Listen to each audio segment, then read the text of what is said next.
Are you ready? A Shot of Wrestling, episode 231. And wait, go. Wait, so get a shot, boy. Is that the best that you got? We about to go live. Are you ready to rock? So take a shot. Oh, so take a shot. Oh, yeah. I'm a street breaker. I'm a heartbreaker. This is my dawn. I'm Ramon Razor. Rick Flair, Nature Boy, about to seek and destroy. It's an SOW. Let me hear you make noise. Take a shot, boy. Is that the best that you got? We about to go live. Are you ready to rock? So take a shot.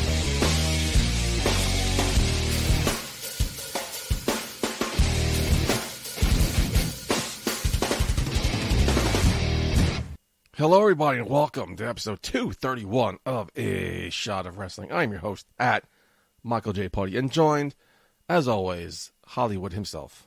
Marcus, how you doing today? That's still a lame intro, dude. We've been doing this show together for a while now, and I expect a proper introduction. Ladies and gentlemen, it is me, your favorite actor, the Hollywood assassin, Mark Schwann. How's it going, Putty? I might be dying. My kidneys don't want to work, so I might be dead soon. So this might be my last show. It's been a great 231 episodes, Mark. Wow, that's how we're starting off. Yeah, so talk to me, man. Like, I know you have a lot of mixed emotions about what's going on here. Share it with us, dude. Yeah, my kidneys don't want to work. There's something wrong with them. I have to go take a look under the hood, see what's going on. Just be this whole cancer thing from a couple months ago.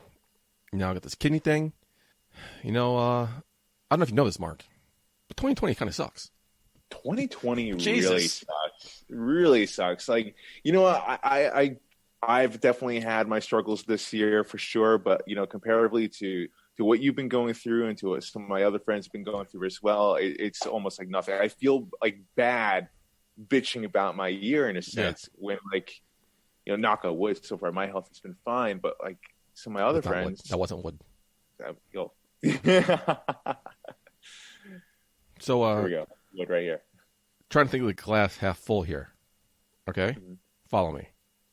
Every time I have to go for a procedure, I have to get a COVID test.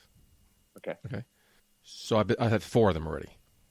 All of them came back negative, which is good. But every time I go to work, I drive past one of those City MD urgent care places. Right. These lines are like down the block. People waiting in line for hours to get a COVID test. Dude. It's getting worse. But here I am. It's the case spike. Here I am walking into a place, walking out in like 2 minutes, getting the next day. So if I didn't have anything wrong with me, I wouldn't be getting tested for COVID. So at least now I have some sort of peace of mind knowing I don't have it. Yeah. So I'm trying to think of the glass half full here, Mark. You know, I'm trying to inspire. And so people going through hell, you know, there's always the glass half full there. You know, I'm glad that, you know, I'm rubbing off on you with the whole aspire to inspire motto. You're welcome. I thought that in high school, so before I even knew who you were.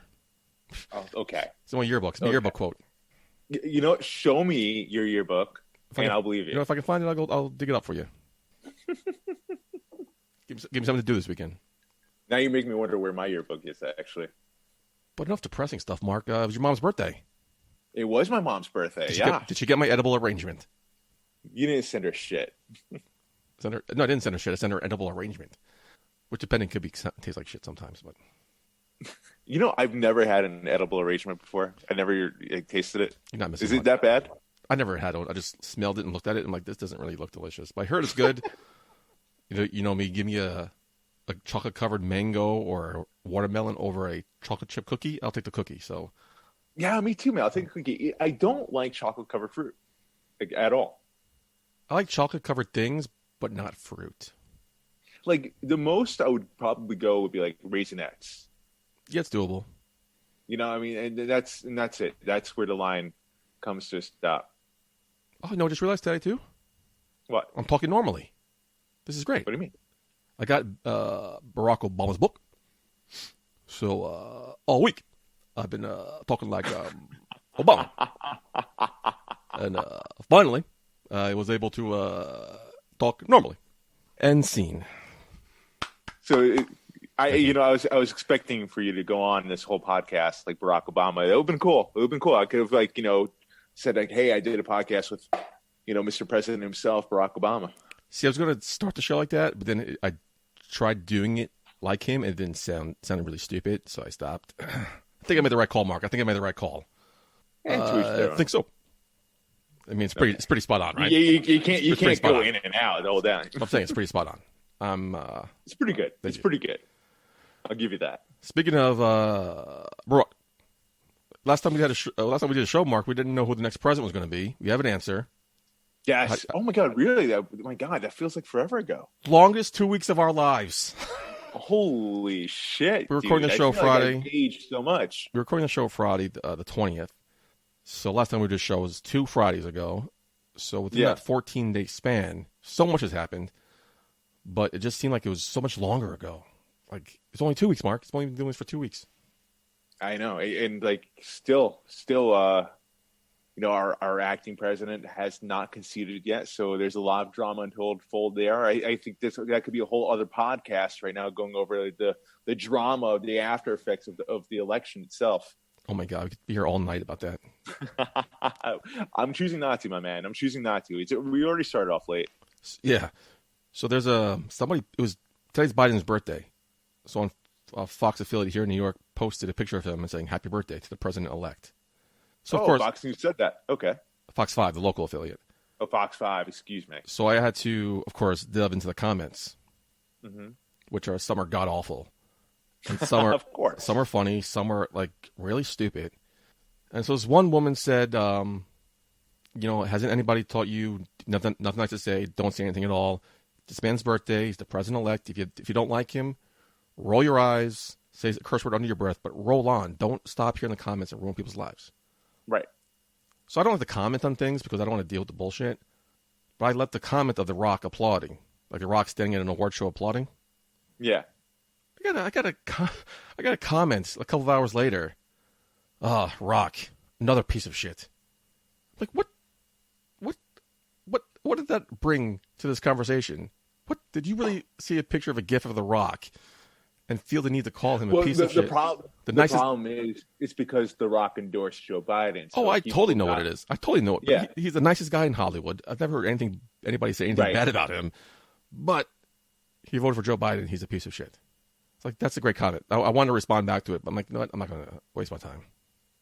It's crazy because, I know plenty of Trump supporters, and not all of them are pieces of shit. There are a few. And not all of them are crazy. No. Most of them are. No, I'm just kidding. No, it's just weird.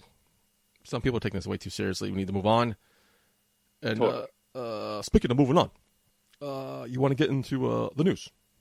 Yeah, totally. Let's rock. But this is a wrestling podcast, I think. So let's get into it.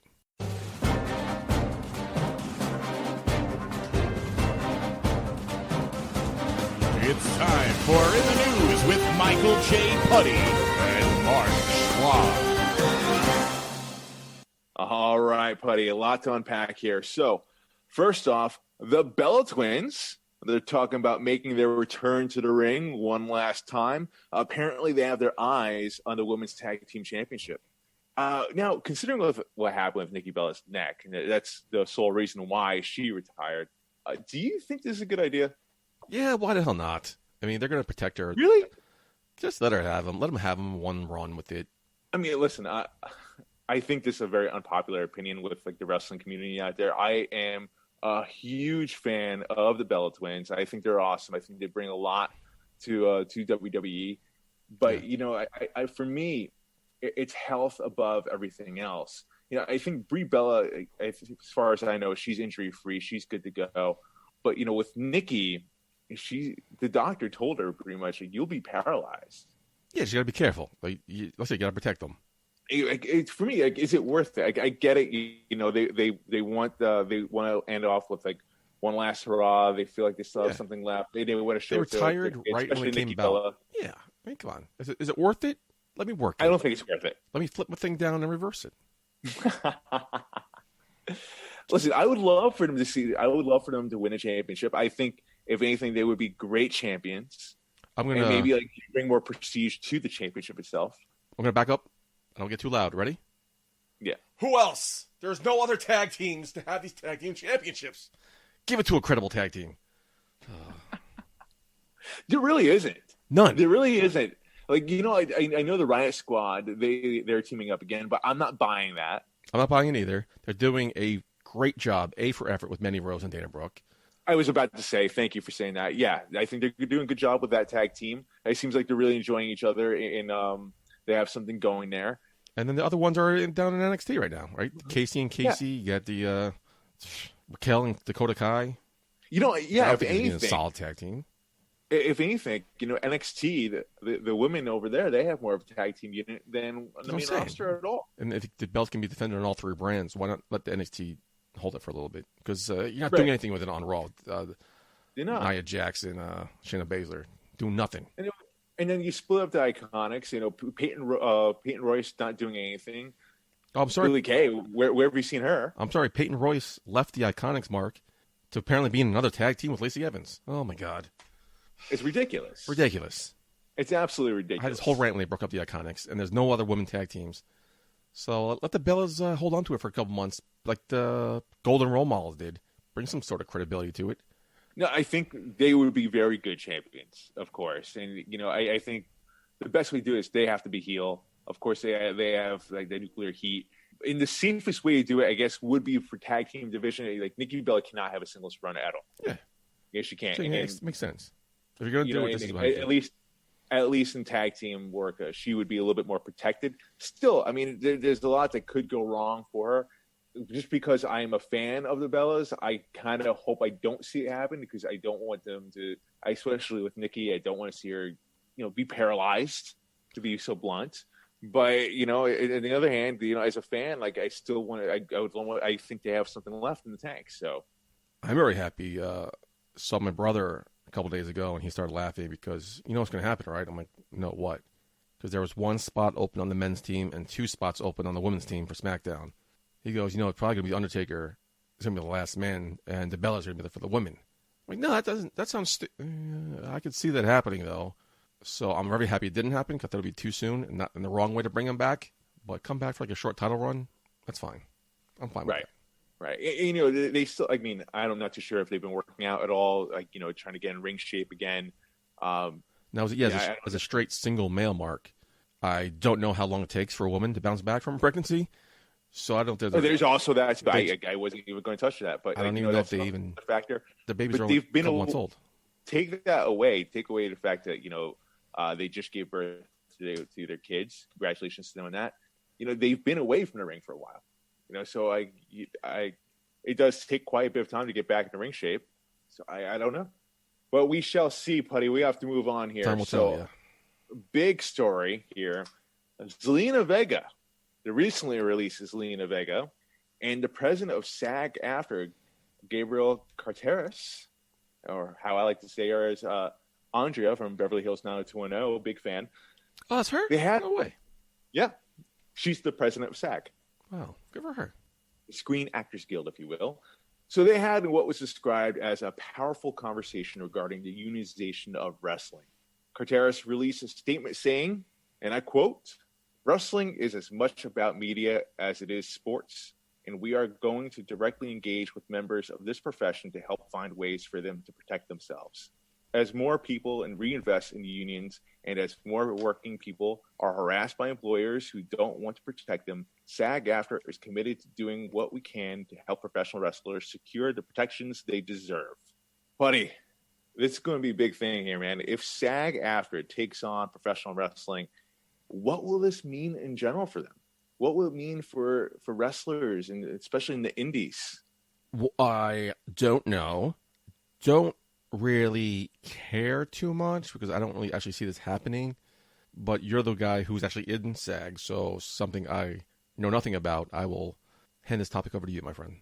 All right. So here's the thing. I personally believe wrestling should be unionized.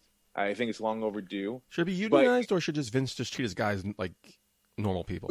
That would be the easier solution too, is for Right? them to actually treat them like independent contractors.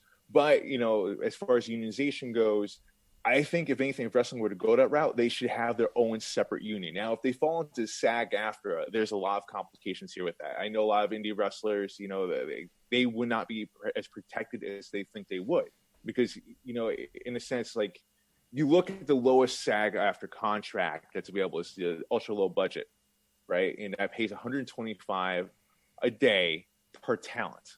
Now, in this case, that would mean the wrestlers, the referees, the commentators, the ring announcer, any managers. That's $125 per person right there. Now, we all know indie wrestling promotions, man, like they struggle as is to break even. And that's, covering insurance, the venue, the ring costs, and paying the talent whatever they have. That's a lot of dough, man. I don't see indie wrestling promotions necessarily doing this. I think it'd be considered non-unit. Then you have, for example, someone like myself. I'm SAG-AFTRA. I'm sure there are a few other wrestlers out there that are part of the union as well. They won't be able to do indie promotions anymore if it falls under SAG-AFTRA. And on top of that, you know how like indie promotions, they like to bring in marquee talent, name talent, just to like have a showcase match to bring in some fans. Yeah. Most likely that said talent will fall under the SAG umbrella. They will no longer be able to use those people. On the flip side of that, then you have talent. Say SAG-AFTRA does do this, right? They will probably attack the major promotions, right? So you have WWE, Impact, AEW. They would most likely fall under the SAG umbrella. Do they have to? Most likely they would, right? They don't necessarily have to, but if SAG's going to go after the major productions there, AEW talent and Impact talent, it's just won't really affect WWE. They take outside bookings. They won't be able to do that anymore. So there's a lot going on here with this. I don't necessarily see this as being a positive thing for professional wrestling, for SAG-AFTRA to be involved. And I'm speaking as someone, I'm a proud, happy SAG-AFTRA member in the acting world. But unless wrestling and SAG, they come up with their own individual contract, maybe Zelina Vega would be working with the president of SAG as far as like letting her know, educating her how wrestling works. I don't know. But under the current SAG agreements, from what I'm seeing here, I don't see that working. We also have never really heard any complaints from the Impact or AEW locker room how they're being treated. Right, because they're being treated like independent contractors. So would they want to sign with SAG and get SAG people? I honestly don't know. I mean, that would be something for like the heads of those companies to think about. And it depends, like, what the overall mood of what the locker room is. You could have most of the locker room be like, no, yeah, we want to be protected. And is this something that could be divided up? Like, can they just attack the main guys, or would it be professional wrestling from top to bottom? No, that would have to be like, so say, or sports AEW, entertainment, I should say. Say AEW, say they want to go along with this for SAG-AFTRA, right? Mm-hmm. Pretty much, it's all of them would have to do it. You can't just pick and choose which talent on that roster does it. But if I don't know. This is the thing. This is just a lot of it. It's over my head, confusing. So I don't know. I just don't see this happening. Actually, we've been talking about this for decades. This is the most momentum we've seen of it, though. Yeah. And now SAG-AFTRA is talking about it. You have Andrew Yang talking about it. It's going to the government officials. Like, there's a lot of momentum behind this. It's looking like it could be more and more likely that this is the closest they've ever been. Yeah, but is it plausible? Is it doable? It is doable. It is doable, Putty. But it's just, what are the pros and cons of it? So with the WWE, and how are they going to do it right? Would the WWE Impact sign with SAG, or individuals would have to sign with SAG? It would have to be the production company itself. So, like, and it's in essence, like, say I'm doing a movie and I decided I want SAG actors in there. I would have to fill out paperwork as a production company for that project for it to be a SAG production. So say WWE does not want to do this, doesn't want to sign with SAG, but John Cena's in SAG. John Cena's in SAG. So right. Could John Cena no longer appear in WWE? If they decide to unionize wrestling, so I guess in essence WWE would be a non-union. Yeah, John Cena wouldn't be able to do it. It's fucking nuts. Again, another reason why I don't see this happening is a lot of. That's why it's going to be too messy if SAG's involved. Yeah. As much as I love SAG, it's not knocking SAG-AFTRA. I want to be very clear about that. It's just wrestling should be its own thing. It's so different from anything else out there. Or again, just treat them like independent contractors.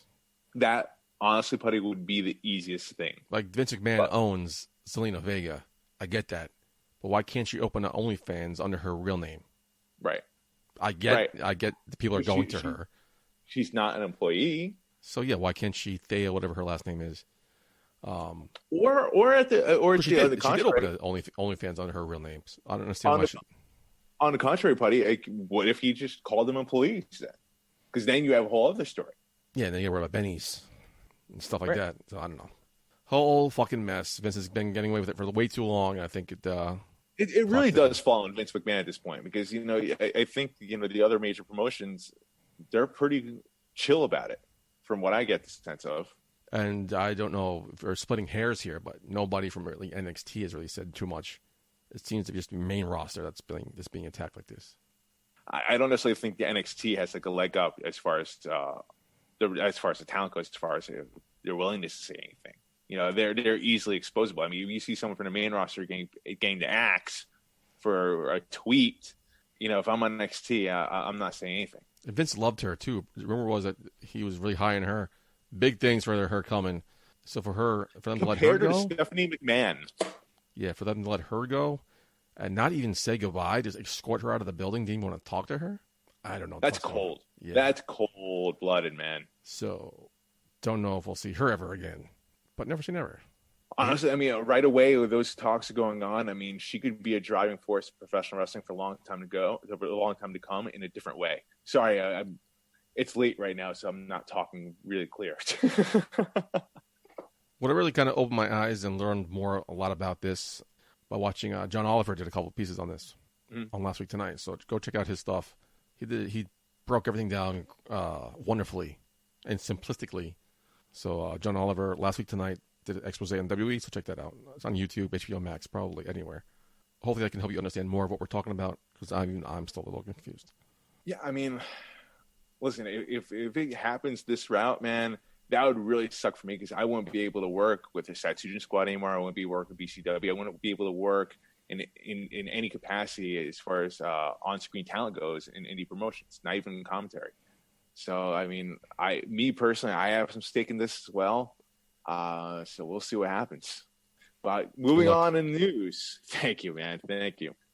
PWI is at it again, releasing for the first time ever their PWI Top 50 Tag Teams. Ready for a little preview of this, buddy? I can't even name 50 tag teams. This is amazing. Well, you're not as smart as wrestling as other people. That's why. So here Smarter we go. Than you, though. Dick. No, not really.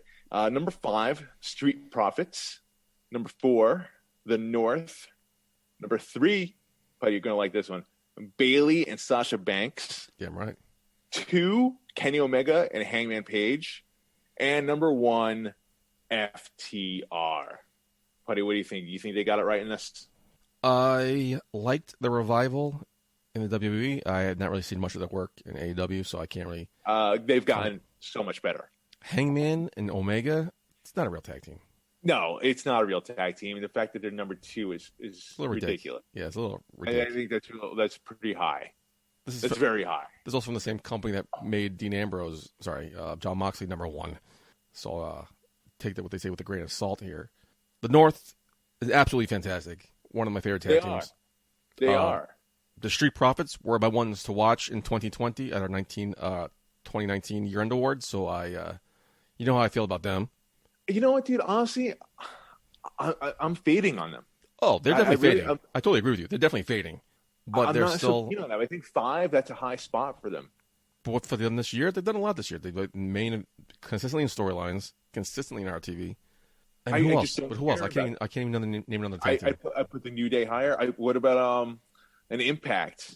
Oh, my God. Blank on a tag team name. Rascals? Rascals I put up higher than them. I would also put... I put... Dude, why can't blank? They won the tag team championship. The Good Brothers I'd put higher up. Yeah, again, they didn't really do too much this year with Impact. They're just getting the ball rolling over there. Again, when we talked about... Impact Boy. Tag team champions over there. Who are they? The Good Brothers. No, the previous ones. The North. Oh, you mean the Motor City Machine Guns? Thank you, Motor City Machine Guns. Again, they just came back after a hiatus. So, when we talked about the PWA Top 500 singles, I don't know the time span that they're covering here. Is it 2020? Is it from November 2019 to November 2020? Because it's a huge difference, believe it or not. It's only 3 months, I guess not. But, yeah, I mean, this is a solid list. I mean, Kenny Omega and the other guy were tag team champions somehow in AEW. I would even put the Young Bucks higher, and I'm not even a big fan of their work. No, you're neither am I. But the North of 4 is a good spot for them. Bailey and Sasha Banks, 3. Bailey, Sasha Banks, I would actually put as number 2. Yeah, definitely top 3. But again, tag team, it just seems to be like a lost art form. I was watching, was it SmackDown tonight? I was trying to think of what other tag teams are on the main roster. No wonder they're not doing a tag team Survivor Series match, because I couldn't think of any tag teams. And just talked about it 10 minutes ago, the women's tag team division. No, it's god awful. The cupboard's bare. Very bare. So I don't know. I mean, AEW's got some good tag team work. I mean, they have the Lucha Bros. They have the Best Friends. They have. I mean, look. I mean, they have 2 of the teams in there. 2 of the 5 in the top 5 there. You know, right off the bat. No, who's really missing from this? Doing something right. No, who's really missing? Who always puts on a great show? Yep. Who I think epitomizes tag team wrestling. It's not even a tag team. It's a 2-man faction. Too Good should be on this list. I knew you were going to say something about that, man. Too Good, man. We're too good at. If that's the case, Dominic De Niro, Chris Barton, where are they at? They're not. They're BCW tag team champions. Oh, I totally forgot about that. I mean, you forgot about that. Oh, because you weren't there. Yeah, I wasn't there. Thank you. Was that a burn? Was that a burn? Way to be BCW loyal, my man. Way to be BCW loyal. Mark, did you not just hear me? I had cancer, and now I'm dealing with kidney. I had a lot of health issues this year, Mark. You don't want to get serious again? You want to change the mood of the show? We can change the mood of the show back to being sad and depressing. I mean, you can watch it on Fight TV. It's available everywhere. Yeah, it's expensive. You have excuses. I just read what happened. Abel just told me. That's fine. Wow. Doesn't care, ladies and gentlemen. Michael J. Putty doesn't give a fuck about the indies. Oh, yeah. We made that clear for the last 4 years. Yeah. I mean, that's not a secret. Plus, do I want to hear you on commentary? I'm okay. I do commentary for like 2 matches. Maybe I'll see those 2 matches. All right. Well, I'm done with the news here, Putty. Let's wrap it up. Congratulations to Dean Ambrose, John Moxley, and Renee Young having a baby. That's right. They're having a baby. Congratulations to Alexa Bliss and Ryan Cabrera for getting engaged. That also broke out this past week, too. So, again, Mark, there's some good news coming in 2020. Not all shitty good news. So, all 3 members of the Shield are dads. Isn't that crazy? Aren't we old? I feel old when I saw someone post that. I'm like, I feel old for some reason. I don't know why. I just feel like I'm old. You feel old. They're like our age. I think they're younger. Anyway, Mark, now I'm depressed again. You really suck at this. Let's get some TV takedown. It's time for this week's TV Takedown. All right, Mark, you're going to kick things off here talking about Turning Point on Impact Plus. Yeah, dude. I'm just going to go right into it. I think match for the night easily was Deonna Purrazzo and Su Yung. You know, I like the rivalry that they've been having. I don't necessarily know if it's still going to go on. But Deonna Purrazzo, man, I got to say, man, she's just so good in the ring. Like Su Yung, I mean, her character is captivating. Her in-ring work is solid. But Deonna Purrazzo, she's got like the total package. I think WWE just completely dropped the ball with her.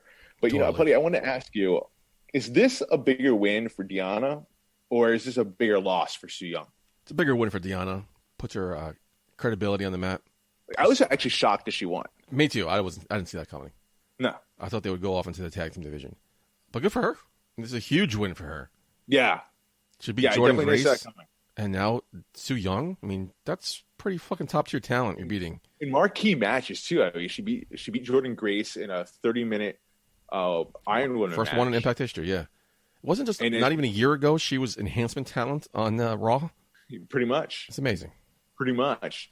And then here, a Turning Point, she faced Su Yung in no disqualification match, which you would think would easily favor Su Yung. Of course. And that sick pile driver that she did, man, to win the match, I thought it was awesome. I was happy she did that. I mean, pile driver's such a cool move. It was like a package pile driver. It's such a cool move. Yeah, and she delivered it flawlessly. Good job to her, man. Yeah. Great match. And I just again, I mean, her in-ring work, it's like a modern day woman's version of Bret Hart in there, from what I see, with a vicious side. So Natalia. Natalia. Okay, here's the thing. I mean, I love Natalia, but I feel like Deonna Purrazzo is a different level, and yet she's still so young. She's like what, only 26? Something like that, yeah. So I mean, she's got a long way to go. She's been wrestling for 12 years already. So she's like a sponge. This is a huge win for her. Su Yung, do you think this damages her character at all in any sense? No. She's lost before, and it didn't affect her in any way, so she's fine. So they're building Deonna Purrazzo to be like the face of the women's division right now. Look, Jordan Grace, Su Yung, what, 3-4 months? Yeah, more than that probably, 6 months. Yeah, absolutely.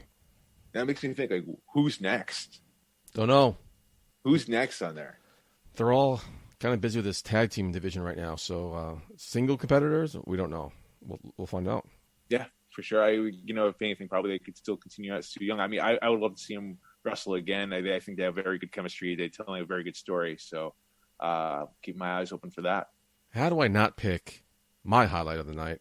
Great storytelling, Mark. Loved every minute of this. Two of my favorite guys on Impact, Moose and Willie Mack. What an engaging, really interesting fucking match. Moose kicking his ass and like talking into the camera, much like he did on Impact on Tuesday nights on AXS TV, talking to Rich Swann, like he's coming for Rich Swann. Moose just this when he beat EC3, I don't know what the fuck EC3 did to him, but Moose has stepped his game up. And that match was really, really fun to watch. No, I don't know what it is about Moose. Like I'm not. He's not grabbing my attention so much.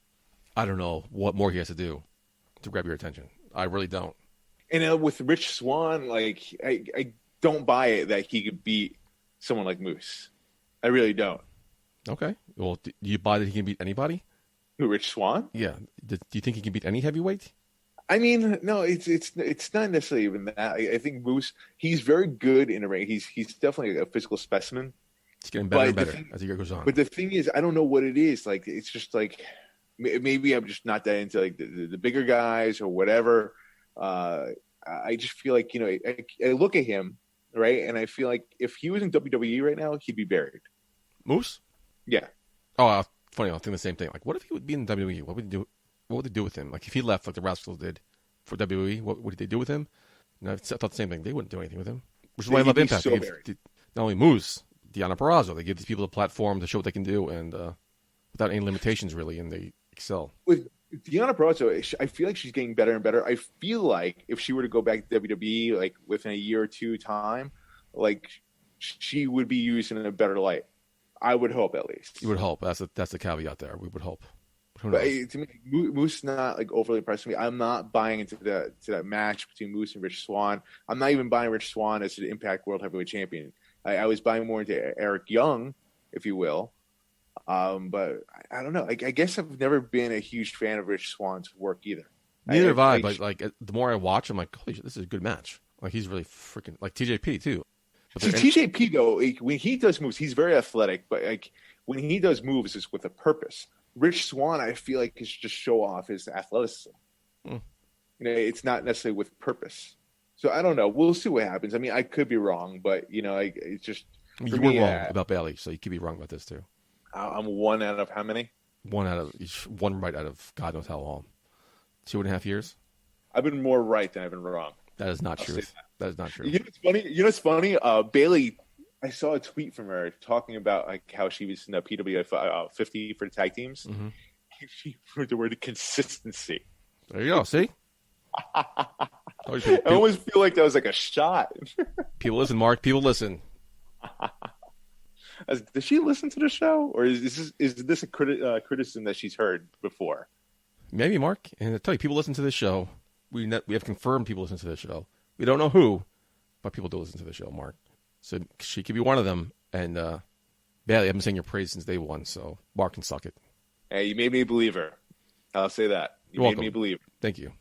Not you, Bayley. Thank you. Shall we move on to TV? Please. Enough of you talking. Oh, TV. Damn. Okay, yeah. All right. So some pretty solid matches throughout the week, I would have to say. Great week of TV. But the one that really grabbed my attention, and I'm going to give the nod here to NXT. Io Shirai and Rhea Ripley, man. I thought that was a fantastic match. Great chemistry there. Good time. They had over 20 minutes. Yeah. Very takeover worthy. It was takeover worthy. I was a little disappointed that Rhea Ripley lost. But, I got to say, man, I feel like Io Shirai doesn't get enough credit as champion. Oh, absolutely not. Would you agree with that? Mm-hmm. Like, no one's even thinking about her as champion. I don't even remember. No, I remember she wasn't even champion. Out of all the women's champions in all the promotions, I feel like she's ranked as far as the lowest. And then I don't know why. Is it like her promo work or whatever? Like her in-ring work is phenomenal. Yeah, great in-ring. But I don't think Shirley even has a character. Is that it? Is it? Could that be the problem? Is she the pirate of the sky, princess of the sky, or something like that? No, that isn't. Wasn't that Kairi Sane? I thought so. But she was the pirate of something. This one is like, I don't know. I get so many nicknames. Oh wait, no, you're right. There's a lot of nicknames going on. I can't follow. But Io Shirai, I mean, she's put on a great match. It's not even just with Rhea Ripley, but with so many other women during her title reign. It's just she just doesn't get enough love. Do you think like she would be someone that could go in the main roster and excel? Or do you think she'd get buried? Buried, right? Easily buried. Now, in the meantime, there's talks about Rhea Ripley being moved up to the main roster coming very soon. How do you think she'll do? I think she'll hold up very well over there. I think she'll hold up for a little bit and then flounder down maybe in the tag team division for a while. I don't see her like a mainstay, main event player out the gate yet. Why do you say that? Don't know. It's I disagree with you. I've seen a lot of call-ups, Mark. I've seen a lot of people come up in NXT who are the face of NXT, air quotes, and come up to the main roster and do absolutely nothing. But it's different with her because we had that taste of her briefly around WrestleMania time with Charlotte Flair. Right. And it was one of the matches of the night. Yeah, so I think she'll come up, play around with the top talent for a while, and I think then she'll eventually settle to a tag team because they need talent in the tag team division. Again, Mark, I don't know if you heard me say this over and over again. There's no talent in the tag team division, the women's division. So I think she has a prime example, maybe becoming the face of that division for a while and then come back to the main event roster. I'm going to kindly disagree with you here. I think Rhea Ripley is someone that could prevail all those obstacles and that the newcomers have to do when they move up to the main roster. I think Rhea Ripley, she's got the it factor. You see a lot of people that get called up to the main roster, and they were very good at NXT, but they flounder around because I hate to say it, but a lot of them just didn't have that it factor. No matter how much you loved them, no matter how well they did in the ring in NXT is a very different audience than the main roster. I think Rhea Ripley could transcend that. I see star material. I see someone a level of Charlotte Flair when I see Rhea Ripley. If anybody can do it, Mark, it's her. But I'm not going to hold my breath in that one. Time will tell, my friend. What about you? What was your takedown of the week? Mark, I'm the host of this show. Yeah. So like, I'm the guy on this show. And like, you were like my number two. And I view it's like more like a 1B, not necessarily a 2. No, you're number 2, and it's just something I didn't really know about. And if you're not really grasping what I'm saying, watch Roman Reigns talk down to Drew McIntyre on SmackDown this week. Fantastic job. The way he just spoke to him and just the confidence and the way he talked down to him, it was amazing. It was awesome, and it's like pretty true. Yeah, if you think about it. No disrespect to Drew McIntyre, but like Drew McIntyre was awesome. Like, I'm gonna give you a piece of advice: don't underestimate me. And then Roman Reigns just comes back without any timing. Like, you're gonna give me advice? Like, who are you to give me advice? It's just great. It was really well done. Roman Reigns is really developing well into this character. Dude, it seems like this was him the whole time. It's like, where has this Roman Reigns been all these years? He's been there. His feud with Rusev during Rusev's Lana's wedding, he came out and he was you could tell that he was very like laid back, very naturally cracking jokes, felt very unscripted. See, I don't even remember that. Yeah, but it was pretty good.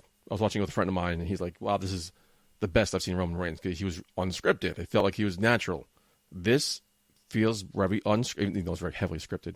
The way he's delivering it feels very unscripted, very natural, very believable. And this is the best. And I feel like this is like, even when like Paul Heyman was teamed with CM Punk, who was probably one of the best talkers in wrestling history, you would still hear Paul Heyman speak. There's no need for Paul Heyman. There's no need for Paul Heyman. What's he doing there? right? He's not speaking. He's Roman Reigns' not bitch. doing anything. Yeah. I mean, I think if anything, like, I think Paul Heyman might have his say creatively behind the scenes what's going on here. That could be the case, but like as far as like on screen persona wise, I think maybe it was just a rub to get the heel over. But like, Absolutely, at this point, and it worked. At this point, Roman Reigns just fires ass, and I think he would still be a monster heel. And the way Roman Reigns became heel, I still don't understand why he's heel. I still don't understand why this attitude's come from. I think I maybe missed that promo or something because I don't understand why. But he is doing a fantastic job at it, and he's getting better and better week in and week out. Just the way he talked to him, his facial expressions, talking to Drew McIntyre, listening to Drew McIntyre. I just don't know who wins this match. See, okay, here's my thoughts, and like, well, of course, this show is going to air after Survivor Series, so of course we don't know. But my thing is, I think what we're going to see here is possible cash in or DQ, maybe something with the Fiend. I don't think there's going to be a clean win here. I think there's going to most likely be a disqualification or no contest. Yeah, probably. I just hope we get something entertaining, though. Let me tell you, it's just like, nah, throwaway. I feel we will. And if you notice, the matches are very the same versus the same. It's heel versus heel, U.S. champion versus IC champion. Face versus face, tag team champions. Face versus face, women's division, women's championship match. And you're going to have a heel versus heel for the men's championship.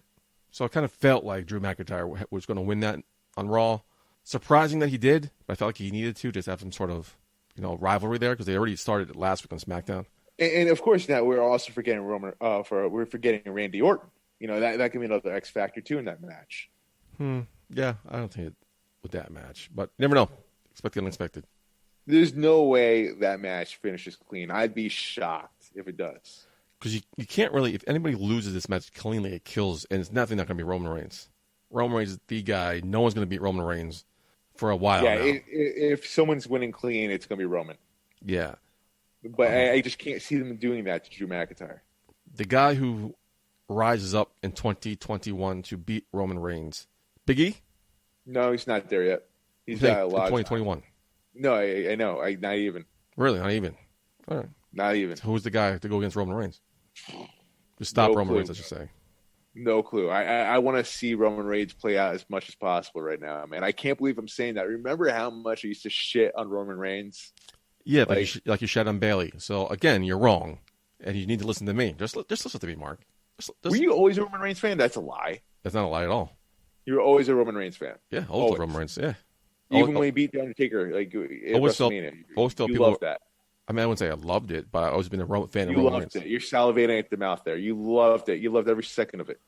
Am I telling you I'm salivating? No. Can I stand up right now? No. Okay, I can talk about Roman Reigns all night. Many times I've done the solo shows, I have. Go back and listen to it. Nah, that's okay. So something weird I kind of noticed the last couple weeks quickly is WWE has done a fantastic job introducing Adam Pearce. Yeah, Adam they really Pearce- have. He's been getting a lot of play on TV lately. Adam Pearce was just one of the suits that comes out to break up a fight. And then he was doing that for a long time. And then next thing you know, he had a couple minor speaking roles backstage. He's pretty much like the GM right now. Yeah, those minor speaking roles became a little bit bigger, and those became a little bit bigger. Now he's the executive, or the official, I should say. So I don't know if it was intentionally done this way, but they did a fantastic, and they don't often do that, of building an on-screen character, and they did a great job with Adam Pearce. I just wanted to shout that out real quick. I know I've seen it at certain moments. Sometimes we see Pat Buck. I wonder if we're going to see more of a role from Pat Buck step up too. That'd be cool to see. But like it's real. I mean, Adam Pearce, he is a backstage official over there, so he's an agent. Former champion at Ring of Honor somewhere too. I don't know what kind of champion he was at Ring of Honor, but he's also well versed in the ring too. So maybe we'll see Adam Pearce in the ring one time. You never know. You never know. Anything could happen in wrestling, man. What match are you looking most forward to Survivor Series? I know it's going to happen after the fact, but quickly, do you have the match you're looking forward to most? Easily Sasha Banks and Asuka. I think that's going to be match of the night. The chemistry is unreal.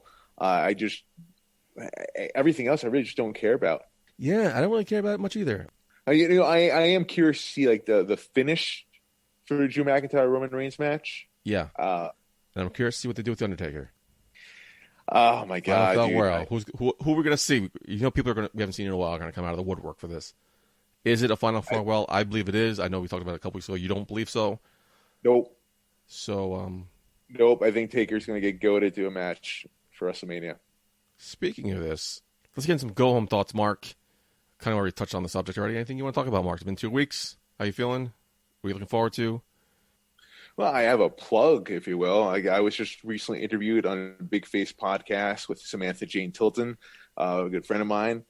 Putty, I had some nice things to say about you, believe it or not. I don't believe that. Well, you can go ahead and take a listen, man. It's on YouTube. It's on podcast, Podbean, Spotify. You can check it out on there. Do you give her my number? No, she's spoken for. So aren't they all, Mark? Aren't they all? But much love to her, man. It was a good interview. I had a lot of fun in there. Awesome. Yeah, so you clip you posted on your one of your stories. It was pretty good. Cool. Thank you, man. Thank you. And Twitter has stories now? Yeah, Twitter has stories now. Not every platform needs stories. There's too many stories going on. I don't need this. It doesn't. I'm utilizing it just to see because, like, I'm just curious about the evolution of things. I'm not necessarily loving it. I just post like random memes on Instagram stories just to see if this girl I used to talk to is following me, and sometimes she does, so it's whatever. Anyway, move on. I don't even know what you just said to me right there. Real quick. Is that like a new form of flirting? Yeah, absolutely. Welcome. You're an old married man. You don't know what's going on, Mark. There's a whole underground. Use Instagram story as a way to flirt. No, to see if a girl I used to flirt with is still checking me out. That's so bizarre. Very bizarre. And so is the whole single life, Mark, in 2020. Why do you care if she's seeing your stuff? Because your mom sometimes doesn't return my phone calls. I get lonely. So I just need to entertain myself, Mark. You're a sad, sad man. I never denied that. You know, Mark, I'm always loving talking about TV. I'm a big TV guy. There's a show I was always wanted to check out. Never knew when or where it was on. Can't check it out. It is now on Hulu, all 4 seasons, 8 episodes apiece. Brockmire, Hank Azaria. My brother is in love with that show. I've seen 1 episode, and it's fucking hilarious. Yeah, I just burned through the first season last weekend, and I'm looking forward to finishing the show. It's one of those shows I wanted to check out. Happy I did. So if you're looking for a new show, Brockmire is now on Hulu. I still gotta get your Hulu password, man. I gotta start watching. It's Always Sunny in Philadelphia. Oh yeah, but what are you gonna give me in return? You know, I have Apple TV. I never even touched it once. I have it. It's pretty good. I watched Ted Lasso on it recently. Oh, that's on Apple TV. I was wondering. I forgot where that was. Oh, that's good. Yeah, it's really funny. You know what I'm watching right now? I can't believe I'm liking this. So my mom has been recommending this to me for a while now. Because she's into like the royal family and everything. The Crown? And The Crown. Dude, I have to say, I used to make fun of my mom for being so obsessed with the royal family. I get it now. I'm happy to hear that. I told her to watch that show, and I'm happy she took my advice, and she's passing it along to you. Dick. I'm moving on from that statement. But The Crown, I have to say, I was watching it. I'm already like almost done with the first season. I just started watching the other day. And it's like an elegant version of reality TV. I've heard great things about it. I was thinking about checking it out myself, yeah. No, do it up, man. It's absolutely fascinating. Really well shot, too. They spent a shitload on the first season, $150 million budget for the first season. Paid off. They won a couple of Golden Globes and Emmys, I think. Yeah, for real, dude. And this season introduces Princess Diana, which I'm excited about. See how they do that, so I might have to burn through it and catch up. Yeah, that was like one of the reasons why we started watching it. It's like there's a curiosity factor there with that. Because, you know, I grew up with essentially the whole Princess Diana story. Yeah, me too. I remember what happened and everything. And I was like, oh, wow. And then I saw the woman that's playing her. It looks exactly like her. She does. And she has the voice down on pat. It's very creepy, a little bit. It's so creepy. So that's like, all right, I got to watch this thing. And no regrets, dude. No regrets at all. And I think I talked about this before, but I finished Barry. Wow. Is it good? Okay, so I have to watch it. I saw 1 episode and I was really into it, and then I had to move on because I was voting for SAG for the TV nominations. Oh, you're in SAG? You haven't mentioned that. Yes, I'm in SAG. No, it was good. The first season was pretty good, but the second season definitely picks up. It was wow, and the way it left off, Wow. I'm a big Bill Hader fan, so I definitely want you to say, and Henry Winkler. So, Then I don't know why you're not watching the show. Definitely check it out. HBO Max. I just keep forgetting. I have so much TV and time. I'm lonely. Who are you telling? Anyway, Good to see you. me too, bro. It might be for the last time, like talking about in the beginning of the show. You never know. Next time you'll see me. Who knows? I refuse to believe that. So I guess I have to be nice to you now? That would be appreciated. Thank you. I'm going through a hard time. I would really appreciate that. Thank you. Well, Putty, you do a good job with the show. That very, very unbelievable. Your dead eyes didn't believe any life to that statement. Also, before we go real quick, because I'm fucking tired. Thanksgiving's around the corner, Mark. Do you have any big plans in this COVID Thanksgiving? Doing it all virtual, my man. We actually bought, what was it, turkey breast or we just bought turkey, a small turkey, whatever you want to call it. We're going to do it, dude. It's our first time ever making turkey like this. I'm pretty nervous.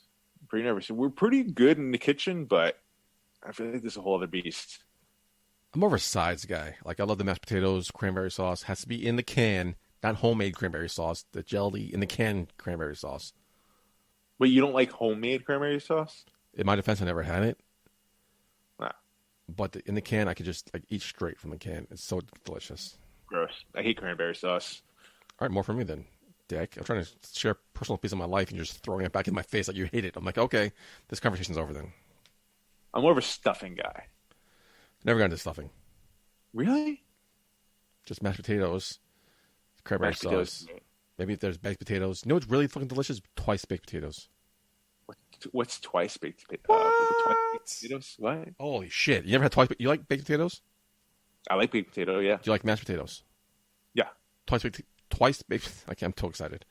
Twice baked potatoes is actually phenomenal. You bake the potato for a little bit, for half the time. Right. Scoop out the innards. Make mashed potatoes. Stuff the mashed potatoes back into the potato skins. Finish baking them. Delicious. Interesting. It is amazingly delicious, man. So it's like mashed potatoes in a baked potato. It's actually one of my favorite things to eat ever. And my mother never makes them because she can't anymore. She's too old. But I need to get that recipe because it's really fucking delicious. So what are you cooking then? What are you doing? Yeah, I'm definitely cooking.